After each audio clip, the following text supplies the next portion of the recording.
Welcome to the Stellar Cycles Pod, a show dedicated to showing each woman her intrinsic power to guide her life, her cycle, her relationships, and her dreams. We cover feminine energy, reproductive health, and all things related to being a potent and magical being that is woman. I'm your host, Alina, and today our topic is how your cycle is your guidepost. Before I get into my interview with my guest, Jessa, I wanted to give you a few updates, not too long. Right now, I'm currently in my luteal phase, probably on like day 25, 26, really feeling the trenches of the luteal phase.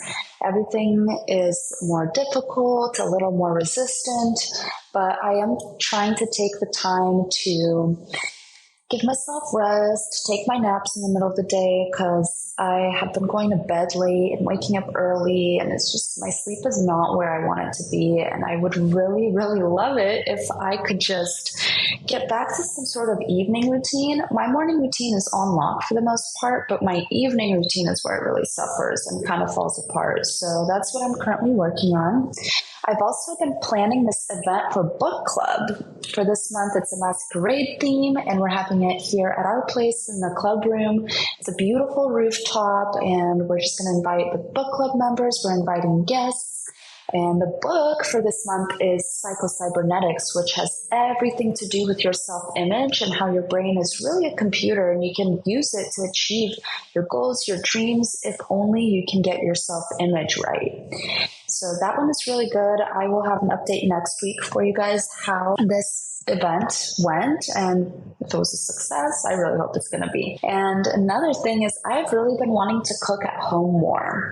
Last night I got together with my friends Alona and Diana, and just a Slavic girl night. We grilled, we made meat, we made fish, we made salad, vegetables, we hot tubbed, we talked about our relationships, and these girls are really my only married friends in San Diego. So the types of conversations that we're able to have about the committed relationships that we're in are just very therapeutic, very awesome to know that, you know, it can be challenging, but you also have your girls that are also going through it and also understand just truly the weight of marriage and the responsibility that it is. So that's one thing. I'm very grateful to have spent time with them. Even though I'm in my luteal phase, I'm not feeling social at all. I'm just really glad that I got to have the time with them, grilled some meat, cooked some food, danced to some Russian and Ukrainian music. It was just really, really great. But let's get into our topic for this week's podcast episode. The main topic, again, is how your cycle is your guidepost. And the goal of this episode with Jessa is to help you girls understand that healing your cycle and period problems is a personal journey to you. It requires slowing down, which can be very hard in today's world, and also being painfully present with what's going on. I know I have a tendency to avoid pain. We all do. It sucks and we don't want to deal with it, but pain is really just a way of your body telling you that something is systemically wrong. The good news is that you can fix the problem. Our guest today, Jessa of Jessa Rose Wellness, will tell us just how to do that. Hello, everyone. Today I'm here with Jessa from Jessa Rose Wellness. We got connected on Instagram about a few months ago because her page is all about female wellness, hormonal health, period specific. And I think that fits really well with what I talk about on Stellar Cycles. And I'm just really glad that I connected with Jessa because our conversations through the DMs already have been super insightful, and the information that she shares on her Instagram is really, really potent and really great, and also breaks it down really easily for women to understand too. So Jessa, would you like to kind of introduce yourself, how you got into this field, and we'll go into your background a little more, but just kind of give us a little spiel on who you are and what you do. Sure, absolutely. Thank you so much, Alina. I'm so glad to be here with you and just to be on this podcast and being able to talk more about this work, because the reason that I really ended up getting into this work is simply that my body needed it. My body invited me in so much. And then through my own healing journey, healing my own cycle and all of the other things that were happening, because if I want women to know one thing, it's that your cycle is a reflection of everything else. So when you heal your cycle, you have to heal everything else. And my body invited me to do all that. And that was this big journey. And then I realized that, of course, I want to share this with everyone else. And of course, this is really where my life is taking me. So, professionally, I consider myself a holistic women's health practitioner. I am a licensed acupuncturist and practitioner of classical Chinese medicine. I'm a fertility awareness educator.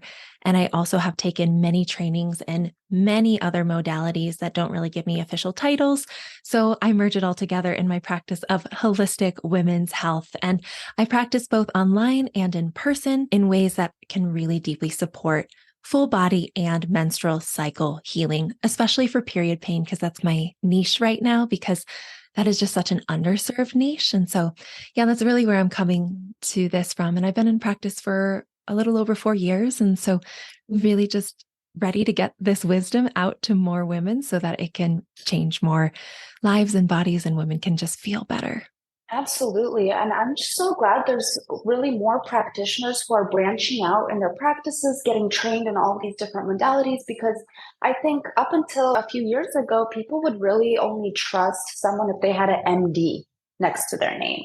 But how many times has an MD actually helped us to deal with these problems, right? Their general mode of operations is the birth control pill, you're welcome, and then that's kind of the band-aid that a lot of us have put over our period issues, myself included. I also had terrible cramps and I was like, well, I keep hearing that birth control is going to fix it.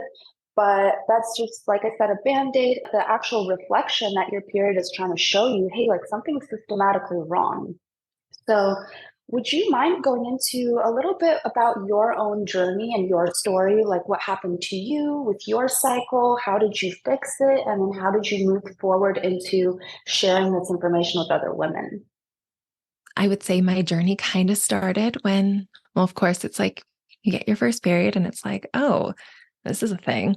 And I did have period cramps, but there was no education around it. And so when I was offered hormonal contraception at the age of 16, I took it. I was like, yeah, of course, this is going to be great. I think the funniest kind of biggest lie that we hear is like about birth control is like, oh, it makes your body think you're pregnant. And like the real truth is no, it makes your body think that you're postmenopausal.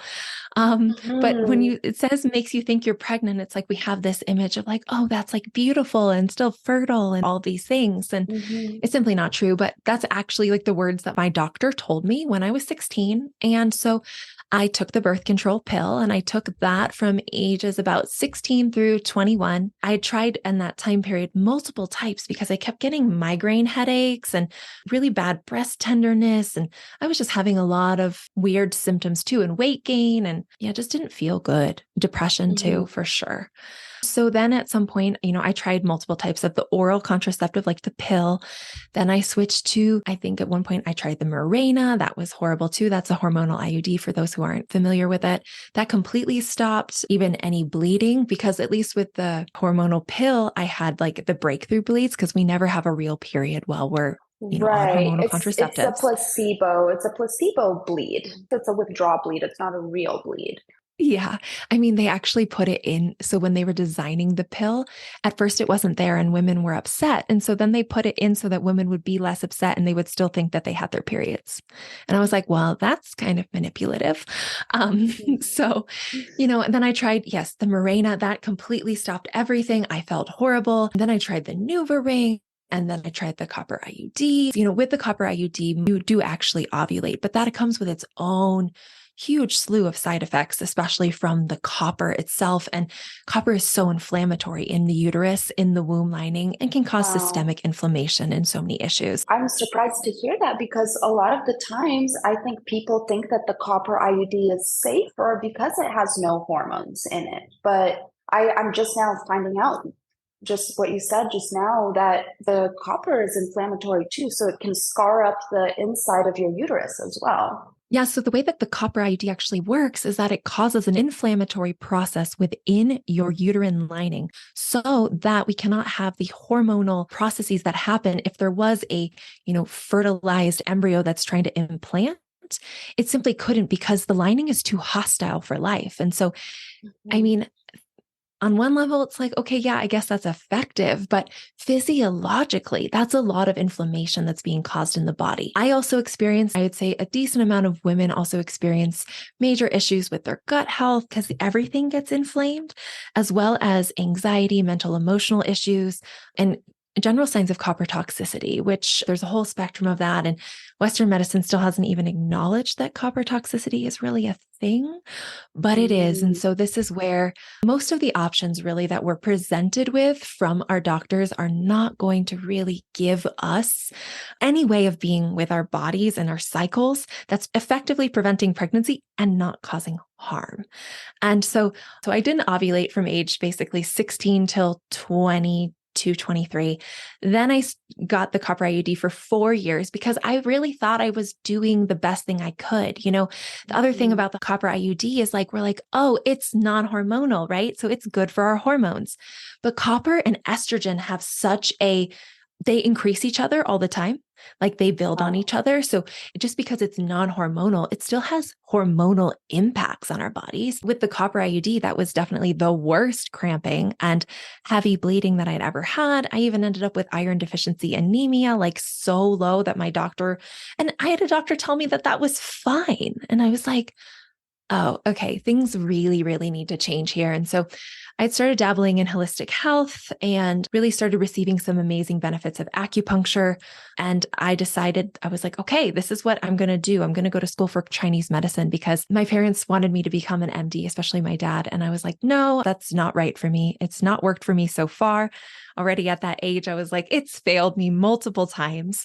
I had a ton of other health issues too, and especially like anxiety, depression, so much that I think women have in college. So I was like, yeah, I think we'll do the Chinese medicine thing instead. And so that kind of was the doorway and how I got into all of the other modalities that I practice too. Wow, yeah. So you said acupuncture you had really good results from. What other things were you implementing that were actually starting to help more so than the birth control or even the copper IUD?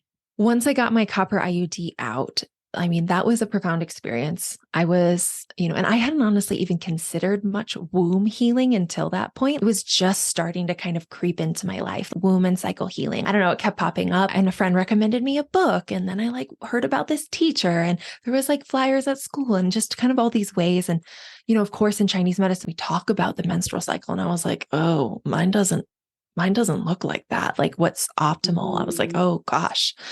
So it kept on creeping in. And I was actually in China and one of these amazing teachers just looked me in the eye. We were at this retreat center in this Taoist monastery.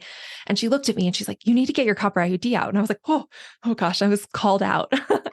But I did. I literally made an appointment still over the internet while I was in China for the day after I got back from, the ridiculously long flight. And I got it out. And then I was like, okay, now it's time to really start healing my womb.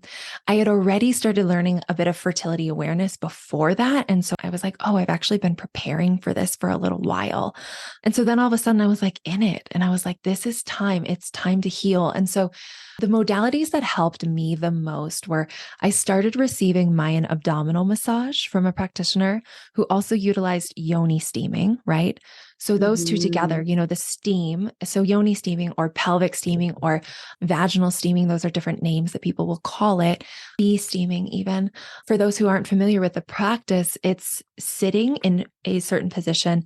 I love it when you actually have a little box for it because it's comfortable, but sitting so that your pelvis and the opening to your vaginal canal, your whole vulva, is exposed to warm medicinal steam with organic herbs. And there's, specific herbs you choose for different conditions, etc.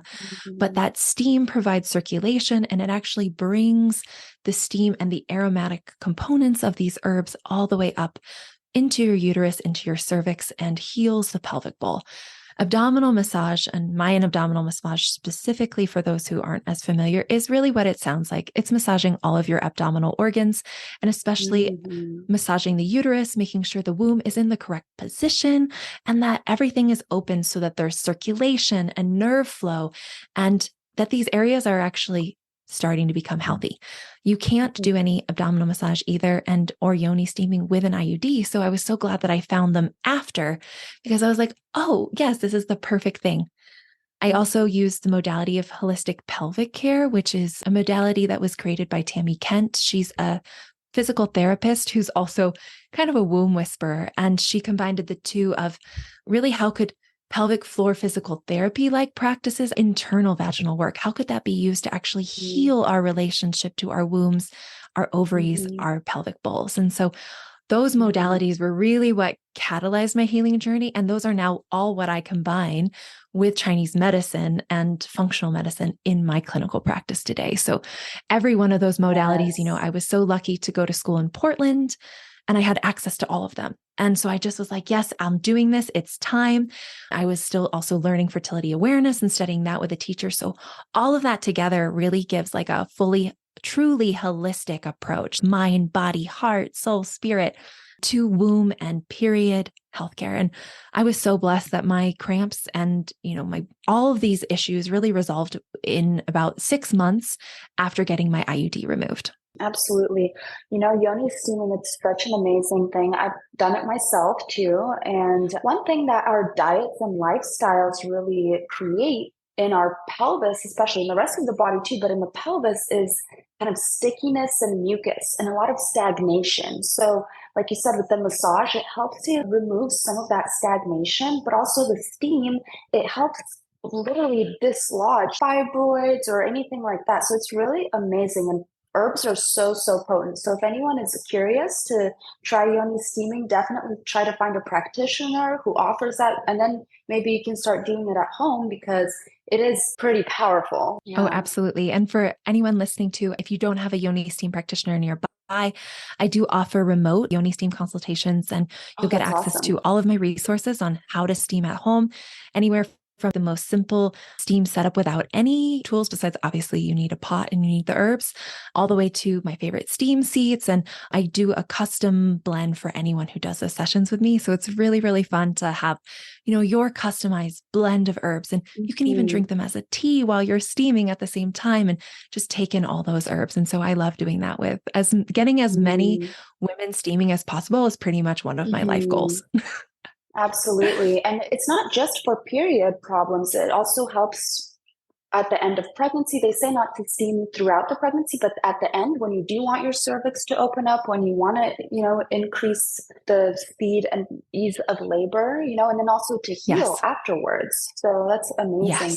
I wanted to ask you, when you were finally on this path where you were learning all these things, implementing them for yourself, did it truly feel like you had finally gotten into your life purpose? Yeah, I would definitely say so. It kind of like creeped up and then all of a sudden it was just there and it was like so clear.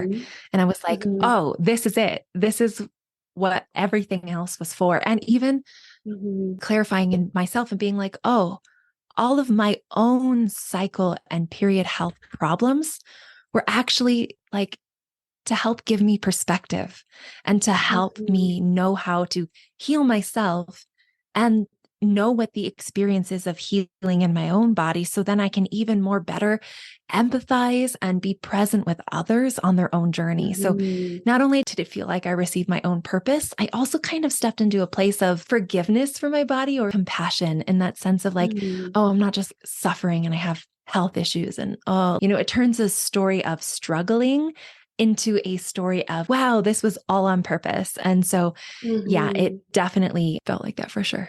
Just like a story of hope, a light at the end of the tunnel, that this was all for something. And I believe that too. I think that we are given problems because we're meant to find a solution for others. So the things that we personally go through, it's meant to help us empathize, sympathize, find compassion for others. And sometimes it can be really easy to just be like, why me? Why is this happening to me? But it's really so that we can share that knowledge with other people. So what was the most difficult lesson throughout this process for you? And why was it so challenging to uncover or implement?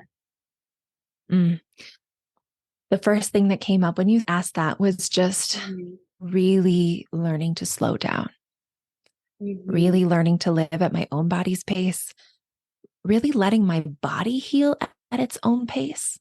We live in such a culture that is continually go, go, go, right? We're so linear. We're so fast. Like everything in this culture is like, how can we do it faster? Okay. And then there's the assumption that that's good. And of course, I didn't really know any other life. Most of us don't until we start to really heal our bodies. And especially as women, tapping into a cyclical way of living and a slower Mhm. pace of life. And that definitely was just the biggest thing over time. It takes time. And for any woman listening to this who's like, oh, yeah, I live fast, like, oh, that just feels like it's maybe inaccessible to them to live slower, to live cyclically. It really does take time to get there. We can't just go from going 80 miles an hour to going 20. You've got to take the time to slow down and really be gentle with yourself in the process. And so, for me, it's always just been this this push pull of wanting to do my business, right? And wanting to move fast with my business and my practice because I'm like, oh, now I have this information. I've taken these trainings, learned these modalities. I have the embodied experience. I'm ready to share it. And then being like, oh, and I have to still embody my work. I have to be that person. I can't work 70 hours a week. My body Mhm. doesn't want that, doesn't let me. My cycle is absolutely not. And so I think that's the biggest piece that I also see a lot with most of my clients is this dichotomy between what their body says is healthy and what their cycle wants and what their intuition really says of how they need to live. And then the cultural and structural pieces of their lives. And most of my clients still have to go to work. And some of them still work 9 to 5 jobs. And these are all these realities where we're learning how to be cyclical, feminine, embodied beings. And we're still stuck in a linear, overly structured, masculine, overly doing paradigm. And so, how do we rectify those two? And I mean, really, it's just coming to as much balance and compassion as we can, because not one of us can, on our own, can completely change the system. But I think if enough of us start to really reclaim the type of life that we want to live, then together, maybe we Mhm. can make some systematic change. Yeah, much easier said than done, because like you said, people have a lot of responsibilities. Some of them work not one job but two jobs, and the amount of patients that I saw too in my ultrasound field when they would come into the hospital with IUD problems, uterus problems, period problems, ovary problems, it almost always came down to how stressed they were in their life. Stress is just an absolute killer for women. I think men are built to handle stress. But now, in the world that we live in, women think that they should be able to take on the same amount of stress that men take on, fast the same way that men can fast. But then, truly, our body really knocks us back into place. It's like, you can't do that. You really can't. How do you continue to add to your knowledge? Obviously, you're always working with patients, you're still educating yourself, but how do you continue to add to your knowledge and continue learning, even though you're an expert now in this field? Thankfully, it's great, through my licensure. So I still have to take 60 CEUs every 4 years through my national Mhm. accreditation and state licensure. So that always definitely keeps me on task and always learning something new. Like I just literally got a new course on Chinese medicine and endometriosis. I already studied endometriosis a lot, but I'm always really excited for new perspectives and I really love it. So getting to study these things and especially from other unique perspectives is always really, really fun for me. And I'm always branching out Mhm. into different modalities. And yeah, it's like when it's fun, I do it. And so I Mhm. know I'm doing the right thing because I enjoy studying all the different pieces. Mhm. This year, too, I'm going to be taking a shamanic medicine practitioner's training too to weave in more energy medicine into my practice because Mhm. I've realized what comes up a lot for women too that I want more skills to hold. So I already do hold space for this with some other modalities, but is ancestral womb trauma, sexual, medical, pelvic trauma, and all of these different patternings and how they weave into our pelvic bowl and can be a root cause, not the only root cause, but a root cause of many of the menstrual cycle issues and period problems that we see. And so I'm adding on always new modalities to really work in a truly holistic way. That's my biggest kind of guideline behind my practice is truly, truly, truly holistic medicine. And so, yeah, I'm pretty much Mhm. excited every year. I'm like, ooh, what can I learn this year that adds to that skill Mhm. set and deepens Mhm. different places and ways? And yeah, all the Mhm. ways. Can you share with us a little bit about this weekend retreat that you went on? You were off of social media, but then you came back. I think it was like maybe a month ago or so, but you went on this retreat, and I just want to hear a little more about what did you guys do, and then how did you implement things when you came home? Sure. So I went to Red Earth Herbal Gathering. So it's a women's herbal gathering in the mountains. And it's really, it's not only focused on women's health. Like we talked about health from all these different perspectives, but it was an absolutely life-changing experience to be surrounded with so many amazing women and healers and herbalists and just like passionate women who were, excited to be reconnecting with nature. We were on gorgeous, gorgeous land with a river flowing through and right under a huge mountain. And basically, we walked around barefoot all weekend, bathed naked in the river, and learned about herbal Mm-hmm. medicine. There was a yoni steaming tent where we got to steam together. I've done yoni steaming for so many years, but I've never steamed in a circle with other women. And I've never just gotten to just Wow. receive that. And so that Mm-hmm. was really powerful for me. And I met also so many women in the community that I live in now, which I've only lived here since last year. So that was so healing for me. And we went on plant walks and all these different things. And, I'd say more than anything, it's just that retreat, that gathering was a real reminder of living slowly and living cyclically and being just like a little bit more in connection with nature. And that's something I always strive for. But ever since that, I've stopped like striving for it. And instead I've relaxed into living in more in nature and just been like, oh yeah, like I Mm-hmm. can go have my cup of tea outside. Oh, and I could take my feet off and ground and earth while I'm out here.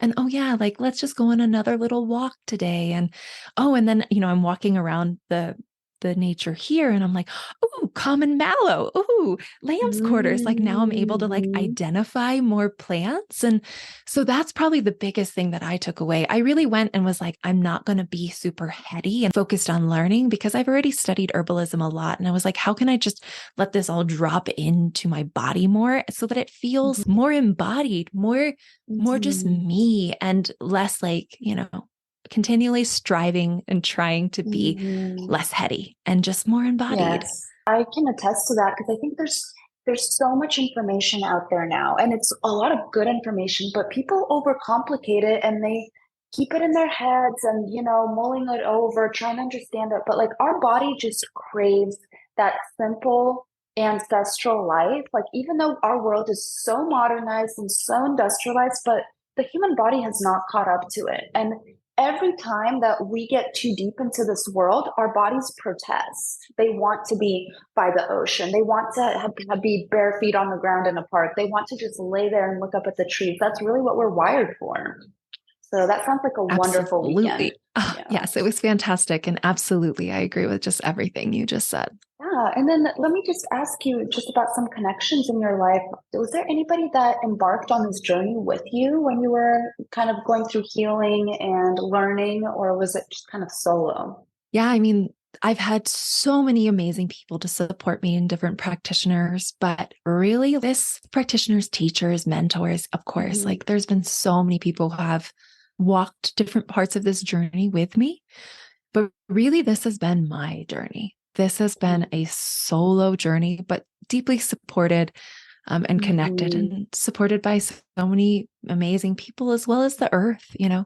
There's been so much support. But yeah, I really have walked most of this journey alone. Now I'm in a really supportive partnership too. My partner and I, Mhm. we met at Chinese medicine school. And so it's really fun to have someone to kind of always be on this both healing and learning journey on at the same time. And Mm. so I'd say now Yeah. he's my also biggest partner on this journey. But I think for each of us, really, our healing journey is ours, and other Mhm. people are going to come and go. They're going to flow into it. They're going to offer support and wisdom and guidance in different ways. But the healing journey is almost like each of our own heroines' journey, right? The hero's journey, right? Mhm. Like this is just what we get to do if we so choose. And Yes. it can be one of the most beautiful healing experiences too. Absolutely. So that's amazing that even your partner helped you along on this and like try to understand, because I feel like for a lot of, I'm gonna guess your husband, male Man, yeah. partner, right? Yeah, Yeah. he's a male So partner. Yeah.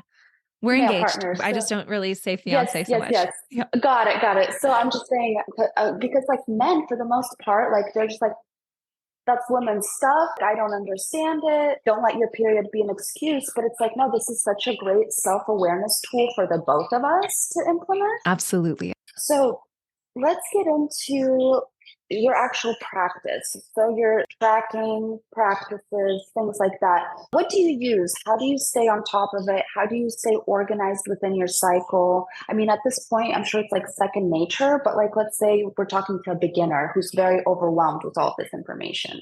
I am a fertility awareness educator. So I really am passionate about basically fertility awareness is teaching us how to live in alignment with our bodies and our cycles. And so cycle tracking is one of the basic practices of fertility awareness. It is the essence. And so I actually teach all my clients first to track on paper. I actually have a course called Embodied Cycles. And so I've really taken all of the information on how to really come into awareness and understanding of what is physiologically happening in your body over a cycle, then how to map that all out into a way that can be made sense of on paper. I usually start people there.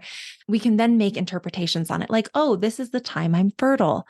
And then often though, I always get a little pushback with the paper thing because everyone's like, oh, let's use an app. And the app that I love and use and recommend for all of my clients is called Read Your Body. I love it. It's very inexpensive per month. I think it's like maybe $199 or $299 a month or $14.99 for a year. And I love it because it's founded by a nonprofit. It is all a body literacy nonprofit for cycle tracking in the UK. And it is the only app that I've found that really lets you put in whatever data you want to. And it doesn't try to give any of its own interpretations. It lets you decide every day. It doesn't use any algorithms or anyone else's data to make its Got it. interpretations. So that's what I use because I'm not really into any apps that make conclusions on our bodies, even like natural cycles. I think that can work for some women, but it does use other people's data to talk about what's going on in our bodies. So I think every woman should be empowered enough to be able to make their own decisions about their body and know what's going on every day and make their own determinations about, are they fertile? Are they not? What kind of sex should they be having based on their reproductive intentions? So that's where I really start most people. And so if anyone's interested, just reach out because I have programs and everything built to support and hold anyone in learning more about their cycle and really getting attuned to it. Absolutely. So, would you mind leaving our listeners with a few tips? So, do you have any, off the top of your head, any practices for relieving period pain or moods naturally? I mean, the most important thing is just, first of all, being present with what comes up. We have a tendency to pretend that we need to just stuff it down, ignore it, and somehow be functional, be normal, go back to doing normal life. And if you're really experiencing intense pain, yes, of course, there's so much you can do. I've literally made a 6-month program for that. So it's really hard to give, what would be the advice for specific reasons and root causes behind that. But most importantly, try to be as present with it as possible. If you can take a day off work to just be with it, and usually you've been overriding it and just taking tons of Advil or Tylenol or something else, instead, just be with your body first. Our bodies always are going to tell us what's going on, what is the reason behind things. They're always going to let us know.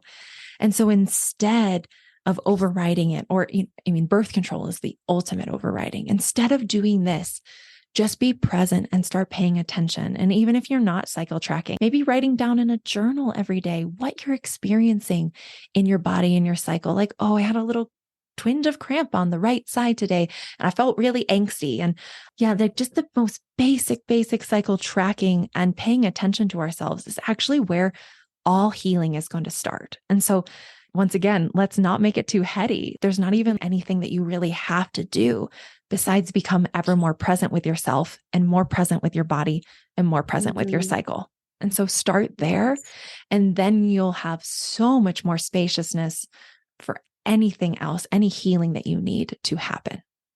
And that being present is so hard because, like, pain is not fun, and we just want to not experience it. But, pain can also help lead us to something very good.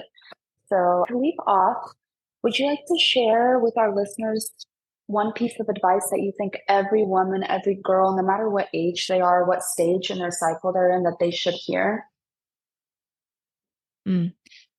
I guess it would just be that your cycle has the potential to be the ultimate guidepost and guideline and source of wisdom for anything that you need in your life. You don't have to look externally. You don't have to look into other sources or books or other people in your life for your own wisdom. Your cycle and your womb has everything you need.